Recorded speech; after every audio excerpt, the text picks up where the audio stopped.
میناو کا خدای سره لباو ګټي، میناو کا پلار سره دعا بواله، میناو کا مور سره دعا بواله. دا نه چې کور ترانه نو مور دې خبرې کوي او ته ټټېږي بیا ټټېږي. دا نه خو په کور کې کوي جنګونه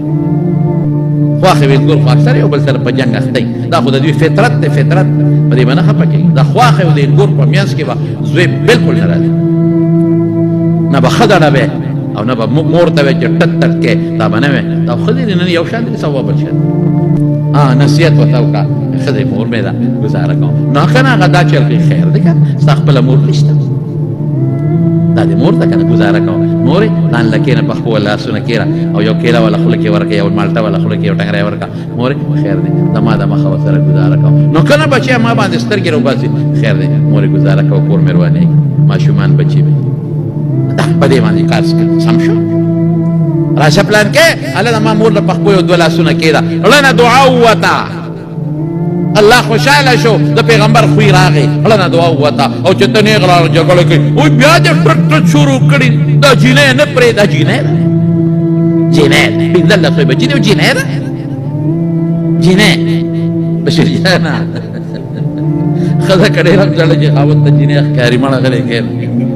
که ډېر هم بوډا شي او شپاړس بچي راوړي شپاړس که نه خو بغیر د جینۍ نه ورته بل ټکې نه هغه ته همغه کاکې ښکاري ځکه خو تا ته چې د خدای د علم ښځه مه کوه بیا ټټ ټټ شروع کړي ټټ ټټ مور ته ټټ ټټ او داسې مې قسم دې اورېدلي دي وایي لکه د سپی غاپې او پلار ته وایي لکه د سپي غاپې هی هی تا نه به دغه سپی خدای جوړوي پیغمبر وایي ځانه نه وایي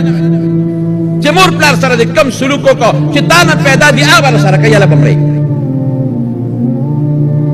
د سره ونه کړل راشه ما ورته ووایه چې مرې یا به مضبوطه توبه وباسې او که پلار مور دې مړي قبر له ځه او هلته دعاګانې ورته کوه نو بچ به شي ورنه قسم په خدای پیغمبر فرمایي چې د نه پیدا شي هغه سلوک به سره کوي چې تا کړی مور پلار سره دې ښه سلوک کړی تا نه چې پیدا شي ښه به سره کوي مور پلار سره دې بد سلوک کړی چې تا نه پیدا شي بد به سره باباجي زمونږ خدای پاک دې وبخي دا ځای د بادرخیل و کندي د جومات سره دقه ځای ما ته هغه ځای مو ښو دې جومات ته ومانځله راته کور زمونږ دغلته و دې جومات سره خوا کې و یو سړی دی او پلار را ګیر کړی دی او په سینه د پاسه زوی ناست ته سینه د پاسه او لتې به یې ورکولې او وی پلار مې ګنې ډېر غټ دلی